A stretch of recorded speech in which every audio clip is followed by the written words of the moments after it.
কমা একটু কমা এত স্পিডে ডালা লাগবে না ওমা এক বালতি ভরে যাইতেছে দেখি তুমি এই দিকে তাকাও মাথায় কি দিছো শ্যাম্পু দিছো যাইবা কই গোসল করে টাকা আছে টাকা আছে তোমার কাছে কয় টাকা আছে 20 টাকা এনে কেমন দিছে আরে আসসালামু আলাইকুম আশা করি ভাইয়া পুরা সবাই ভালো আছেন সকালবেলা আমি কিন্তু আমার এই কোয়েল পাখির বাচ্চারা গোসল করা দিছি এখন বাজে বেলা 10টা এনে কামড় দিছে সাফান বলতে চলে নাকি 20 টাকা কামড় দিচ্ছে কিন্তু লাল দেখতেছি না কোথাও পরে তেল দিয়ে দিছি বেশি করে যাইবো অনে এস কি ডং শুরু করে দিচ্ছে যাইবো অনে বসো এনে বসো আমি তোমার প্যান্ট গেঞ্জি আনি হ্যাঁ নতুন গেঞ্জি দিম ওইসে ওই করা দে দাঁড়া গেঞ্জিটা নিলে আগে বেশি চুলকাইতেছে আমি আসলে কি পারি না বেল্ট পরে তো অনেকক্ষণ ধরে ট্রাই করতেছি হইতেছে না আর এই গেঞ্জিটা পরাই দিব এখন সাফানের জি বাবা তো আমি সাফানের বেল্ট পরাইতে পারি নাই দুঃখিত ওরা দিয়ে আসছে আন্টিকে আন্টি বলছি আন্টি ওরা একটু বেল্ট পরাই দেন আমি পরাই না তো কখনো এই জন্য মানে কোনটা ভাও বা কিছু এটাই বুঝি না আচ্ছা আমরা এখন হচ্ছে যাবো একটু রানীরহাট আব্বা হচ্ছে আজকে কদিন ধরে শুধু ফোন দিতেছে বড় ভাইয়া ফোন দিতেছে একটু যাইতাম কিন্তু আমার না যাইতে ভালো লাগে না নিজের বাড়িতে বসে যে একটা শান্তি পাওয়া যায় বাপের বাড়ি গেলে কি অশান্তি হয় না আসলে কি হয় জানেন টাইম টু টাইম নামাজ কালামে বেশি মানুষের কাজ বাজে একটা অন্যরকমের একটা জিনিস আর কি তো যাইতে মন চায় না তারপরও এখন যাইতেছি আবার কালকে সকালবেলা চলে আসবো সবার সাথে একটু দেখা করে আসি তারপর আমার দাদি একটু অসুস্থ দাদিরা 2 দিন আগে স্বপ্নে দেখছিলাম গোসল করে সবাই রেডি হয়েছি সাফানের গোসল করা দিছি সাফানের জন্য এক্সট্রা শুধু একটা প্যান্ট আর একটা গেঞ্জি নিচ্ছিলাম আমি এরপর আবার ভাবলাম বাচ্চা মানুষ তাহলে 2টা প্যান্ট আর 2টা গেঞ্জি নিই আর এই যে আমি শুধু যে কাপড় পাবো আবার আগামীকালকে সকালবেলা চলে আসবে এই জন্য একবার অবস্থা দিয়ে রেডি হয়েছি তো সংসারের যাবতীয় কাজগুলো গোছাতে গোছাতে প্রায় 11:30 বাজে আর এখন বেরোতেছি সাফওয়ান এই যে রেডি হয়েছে আলহামদুলিল্লাহ ফুল প্যান্ট পরছে জুতো পরছে আর সুন্দর একটা গেঞ্জি পরছে মাশাআল্লাহ চলো সামনে যাও ওর জন্য 2টা গেঞ্জি প্যান্ট নিলাম আমার ওড়নাটা নিলাম আর হচ্ছে ওর 2টা ওষুধ আছে ওষুধ 2টা নিয়ে নিলাম চলো সামনে যাও এভাবে টাকটুক দিলে কিন্তু ওষুধটা ভাঙে যাবে কাঁচের বোতল কিন্তু ওই একটা কাঁথা একটু মোটামুটি ভিজা আছে দেখা 4-5টা ওইভাবে করে রাখা দিলাম দোয়া করবেন সবাই যেন সহি সালামতে যাইতে পারি আব্বু বিসমিল্লাহ কয়ে বের হও হ্যাঁ বিসমিল্লাহ বিসমিল্লাহির রহমানির রহিম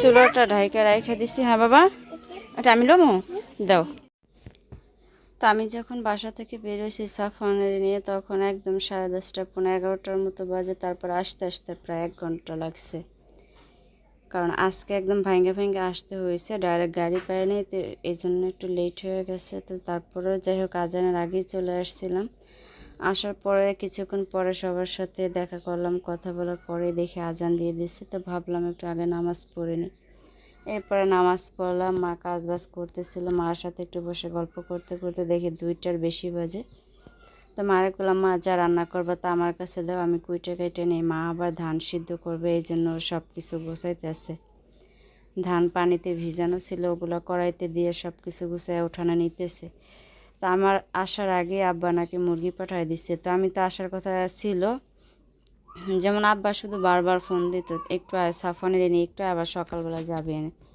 তো আমি ভাবলাম যেহেতু আব্বা বারবার করে করতেছে আদর থাকতে সব কিছু করা ভালো যখন কিছু কিছু সময় আসবে যে ডাইকাও জিজ্ঞাসা করবে না তখন হয়তো আবার আমাদেরই মন খারাপ হবে তো এই জন্য আসলাম আর এমনিতেও সাফওয়ান অনেক বেশি ডাকাডাকি করতেছে নানারে নানিরে তো ভাবলাম ওরা একটু দেখাই আনি আবার আমার দাদিও অসুস্থ ছিল দাদির জন্য একটু আমার মনটা খারাপ ছিল তো সব কিছু মিলেই কিন্তু হঠাৎ করে চলে আসা এরপরে মা যা যা রান্না করবে সব কিছু গুছাই দিল আব্বা হচ্ছে আমি আসার আগে দেখি মুরগি আনছিল ড্রেসিং করে মা কোটার সময় পাইতেছিল না মা বলতেছে একটু পরে করুম না নাড়া কোটা রোদে দিছিল উল্টায় পাল্টায় শুকাইয়ে ওগুলো উঠানে নিতেছে ওদিকে আবার কড়াইয়ের ভিতরে ধান ভরতেছে পানি নিতেছে তো ওই জন্য সময় পেতেছে না মা তো আমি আসার পরে যেহেতু মা যদি আরও আগে বলতো আমার মুরগি আছে আনা ঘরে তাহলে আরও আগেই বসে পড়তাম কারণ হচ্ছে এটা যে রাতের বেলা হয়তো একটু ভোর রাতে ঠান্ডা লাগলেও সারাদিন কিন্তু প্রচণ্ড গরম পড়ে কিনা মুরগিটা নষ্ট হয়ে যায় এই জন্য আমি সব কিছু একদম আলু পেঁয়াজ রসুন আদা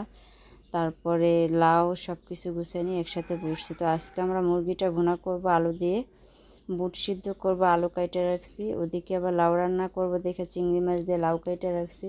চিংড়ি মাছ এখন পর্যন্ত ফ্রিজ থেকে আনা হয় না, মা হচ্ছে বাইরে কাজ করতেছিল দেখে আমি তো আর চিংড়ি মাছ কোনটা বা কোথায় কীভাবে কী রাখছে তা জানি না, এই জন্য আর ওটা আনতে পারিনি। তো আমার হাতে নাগালে যেটুকু পাইছি সেটুকু আমি মারে গুছাই দিতেছি। তো এখানে আদা রসুন বাটতেছি, আলাদা আলাদা করে আদা বাটতেছি, রসুনও আলাদা বাটবো। যেহেতু বুটের ভিতরে দেওয়া হবে, লাউয়ের ভিতরে দেওয়া হবে চিংড়ি মাছের লাউ, এরপরে মুরগিতে দেওয়া হবে, তো এই জন্য সব কিছু আলাদা আলাদা বাইটে নিতেছি। তো আমি সব কিছু একবার ধুয়ে কাইটা গুছায় রাখছি, এরপরে শুধু চুলার পরে নেওয়া বাকি আর রান্না করা বাকি। তো মা কইতেছে যেহেতু এত কিছু গোছানো হয়ে গেছে রান্না করবো আর আমি, তুই অনেকটা এগুলাই করে আসে জিরা। তা আমি এবার করলাম যে মা জিরানের কি আছে, মহিলা মানুষ হচ্ছে এমনই, কোথায় যদি যাই আমাদের কোথায় শান্তি নেই, অবশ্যই কাজ করে খাইতে হয়। তারপরও কিছু কিছু সময় আছে কি কাজের ভিতরে শান্তি লাগে, ভালো লাগে। আর আমার হচ্ছে মার কাছে আসলে মার হাতের থেকে কাজ কায়দা করতে আমার কাছে সবসময় বেশি ভালো লাগে। মায়ের থেকে হোক, ভাইয়ের বউরা হোক, যদি কেউ বলে যে এই কাজটা করে দেয় আমার কাছে এত বেশি ভালো লাগে বলার মতো না। কিন্তু দুঃখের বিষয় হচ্ছে এটাই যে মার থেকে একটু কায়দা কেড়ে করতে পারি, ভাইয়ের বউদেরটা করাই যায় না, খেলা ধরতেই দিব না। এমনিতে পাশে বইয়া থাক, কথা বলি, গল্প করি, সাংসারিক বিষয়ে আলোচনা করি, সময় পার হয়ে যাবে ভালো, বা মনে কোনো কষ্ট থাকলে তাও দূর হয়ে যাবে, কিন্তু কোনো কাজ করার প্রয়োজন নেই। তো আলহামদুলিল্লাহ মেজে ভাইয়ের বউটা এভাবে যখনই বেশি ভারী কোনো রান্না বান্না হবে হ্যার কাজ হ্যাঁ নিজে গুছিয়ে করবে, আবার যদি না পারে তাহলে একটু ডাক দিবে। বা বড় ভাইয়ের বউ আলহামদুলিল্লাহ যদি ওইভাবে কোনো প্রস্তুতি নেওয়া থাকে যে আজকে তাকে ঘরে কোনো পিঠা বা মুরগি মাংসের আয়োজন আছে, সে রাত ভরে সব কিছু জোগাড় করে রাখে, এরকমের আর কি। আচ্ছা, এদিকে আমি রান্না বসায় দিচ্ছি, মা বলতেছে এখন যেহেতু সব কিছু জোর করে করা হয়ে গেছে, কোটাকাটি বাটাবাটি রান্না বান্না শেষ, এরপরে রান্না শেষ করে তুই যে একটু শুয়ে থাক, আসরের আজান এখনও দেয় না, আমি সব ধুয়ে পারলে ঘরে গুছায় নিমুনি। তো আমার মার মুখের দিকে চাইলে খুব খারাপ লাগে, কষ্ট লাগে, কারণ মা তো সারাটা দিন এই রোদের ভিতরে নানা কুটা নিয়ে ধানগুলো নিয়ে এত কষ্ট করছে, রাত হলে আবার ধান সিদ্ধ করবে, তো মার দিকে চাইলে তো একটু খারাপ লাগবে, তাই না? এই জন্য আমি সব কিছু একটার পর একটা গুছিয়ে রান্নাটা বসাই দিছি, যাতে করে আসরের আজানের আগে রান্না হয়ে যায় আর আমরা সুন্দরভাবে নামাজ কালাম পড়তে পারি।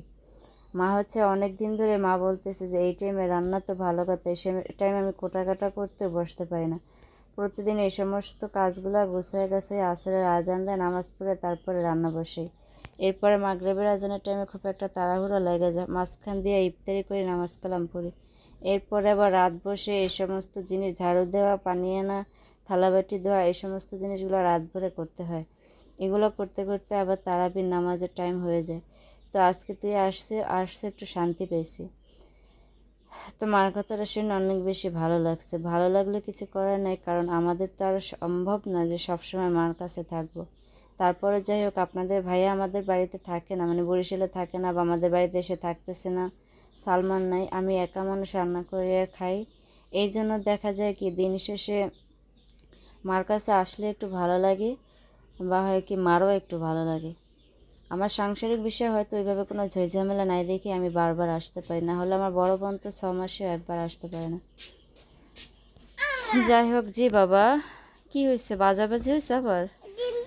হ্যাঁ, আরে তোমার ডিমটা সবাই ভাগ করে খেয়ে লাইছে? আচ্ছা, আম্মু আবার একটা ডিম সিদ্ধ করে দিতে কমনে নানুরে, হ্যাঁ তোমারে আবার একটা ডিম দিতে কমন নানুরে, হ্যাঁ আচ্ছা। সাফানের একটা ডিম সিদ্ধ করে দিছিল মা চুপ করে, ও হচ্ছে গিয়ে চুপ জিনিস তো বোঝে না, সে নিয়ে হাঁটতে গেছে। এখনই লাগবে, এখনই লাগবে, এখনই লাগবে। এখন আমার মনে হয় যে পোলাও পানে একটু নিচে ভাঙে চুইরা, বা সাইমন রোজা রাখছে, রাতুল আর তো আর রোজা রাখে নাই, ওরা তো খাওয়ার মতো মানুষ না আমার জানা মতে, হয়তো একটু পড়ে গেল ওর কাছে, ও অন্যরকমের ভাবে না। আর একটা ডিমও ডিম, আচ্ছা চলো, আচ্ছা তুমি দেখো আম্মু আসতেছি, হ্যাঁ। তো দুঃখিত আমি, কারণ হচ্ছে সাফান আসে ডিমের জন্য, ডিম দাও, আর একটা ডিম দাও। মুরগির ডিম তো দেশি মুরগির ডিম একদমই ছোট। হ্যাঁ বাবা, শুধু শুধু নিবে গেছে, ফুকনি নিয়ে যাও, ফুকনি নিয়ে যাও। হ্যাঁ, তো দেশি মুরগির ডিম ছোটো, মার একটা মুরগিও নাই। মা হচ্ছে গিয়ে মুরগি আমরা আসছি দেখে মা 4টে ডিম কিনে আনছে, সাফওয়ানের একটু ডিম মানে সিদ্ধ করে। জি ওই যে ড্রামের কাছে, হ্যাঁ। তো এরপরে একটা ডিম সিদ্ধ করে দিয়েছে, ছোটো মানুষ না হয়তো, তো ওরা একটু নিচ্ছে, এই জন্য আসছে কান্না করতে করতে। ওরা সবাই আমার ডিম নিয়ে গেছে। হ্যাঁ যাও নিয়ে যাও। আচ্ছা, আমার রান্নাবান্না শেষ হয়ে গেছে। এরপরে হচ্ছে গিয়ে মারে খুঁজতেছি যে মার সাথে একবারে উজু করতে যাব। মা আমি একসাথে উজু করে আসার পরে নামাজ কালাম পড়বো। আসর আজান কিন্তু এখন দেওয়ার সময় হয়ে গেছে। যদি আমরা উজু করে আসি, মা যে একসাথে উজু করে আসতে আসতে আজান দিবে আর কি। তো মারে বললাম যে মা যেটা যেভাবে আছে এইভাবেই থাক, আজানের সাথে সাথে আগে নামাজ পড়বো, তারপরে আবার এগুলো একসাথে গুছাও, মানে চলো। আর আমার দাদির সাথে একটু যখন আসছি তখনই দেখা করে আসছি। মার এত বেশি কাজ ছিল যে একটার পর একটা গোছাতে গোছাতে আর দাদির কাছে যাইতে পারিনি। তো মা করতেছে ওনার যাইতে হবে না, একবার ইফতারি টাইমে ইফতারি নিয়ে হেসে যাইস। তো মা এখানে আলহামদুলিল্লাহ সুন্দরভাবে মুড়ি চিরা ধুয়া রাইখা দিছে ভিজাইয়া। আর এটা আমাদের কাছে অনেক বেশি ভালো লাগে। হ্যাঁ হ্যাঁ হ্যাঁ ভাজি হয়েছে। আচ্ছা ফু দিয়ে চুলা জ্বালাই দাও। হ্যাঁ আচ্ছা ফু দিয়ে চুলা জ্বালাই দাও। চুলা হচ্ছে নিবাই রাইখা দিছে মা, অনেক বারবার করতে আছে চুলা নিবে গেছে। আর হচ্ছে আমাদের রান্নাবান্না যেগুলো শেষ হয়ে গেছে ঘরে এনে গুছায় রাইখা দিচ্ছি। লাউ দিয়ে চিংড়ি মাছ দিয়ে রান্না করছি, সাথে কিছু আগড়া সবজি ছিল ওগুলো পাশে দিয়ে রাখছিলাম। এখানে মুরগির গোশটা মোটামুটি ভাইজা ভুনা করে নিচ্ছি আলু দিয়ে। সন্ধ্যার টাইম তো, সন্ধ্যা হইতে এখন অনেক বাকি আছে। কিন্তু সাফওয়ান কী করছে, হাঁসগুলারে মাল লড়াইয়ে খোপের ভিতরে আটকে রাখছে। আমার আব্বা হচ্ছে গরুগুলা নিয়ে আসছে কোলার থেকে, আনার পরে বায়ন্দা নাড়াকুটা দিয়ে গুছায় কি সুন্দর করে মশারি টানাই দিছে। আমার আব্বা হচ্ছে রোজা রেখে একদম ক্লান্ত হয়ে গেছে, শুকায় গেছে। কারণ রোজা রাখে আলহামদুলিল্লাহ আল্লাহর ইবাদত করতেই হবে, তারপরে আবার পরের কাজ করা এটা অনেক বেশি কষ্ট। এখন এমনিতেই বয়স হয়ে গেছে, কি আর করার, কিছুই করার নেই। এখানে আমি ইফতারের জন্য সব কিছু গোছাইতেছি, আর আমার দাদিরটা আমরা আলাদাভাবে গোছাইতেছি। এদিকে আবার বড়োভাবে আলাদাভাবে খেজুর আঙ্গুর ফল আপেল তারপরে আলু বেগুনি যা যা তৈরি করছে সব কিছু দিয়ে গেছে। মেজো ভাই আবার পেয়ারা দিয়ে গেছিলো আর যে তরমুজ দিয়ে গেছিলো। তো সব কিছু আমি, ওরা যেভাবে করে দিচ্ছে সেভাবে তো রাখা যায় না, আমি ছোট ছোট পিস করার জন্য সব নিয়ে নিলাম। তো যাই হোক, অনেক দিন পরে বাপের বাড়িতে আসছি। অনেক দিন বললে ভুল হবে, রোজার ভিতরে আরও একবার আসা হয়েছে। তারপরে যাই হোক, এক সপ্তাহ গেলেই আমার কাছে মনে হয় যেন অনেক দিন পরে আসছি। তো কেমন লাগছে আপনাদের কাছে অবশ্যই কমেন্ট করে জানাবেন।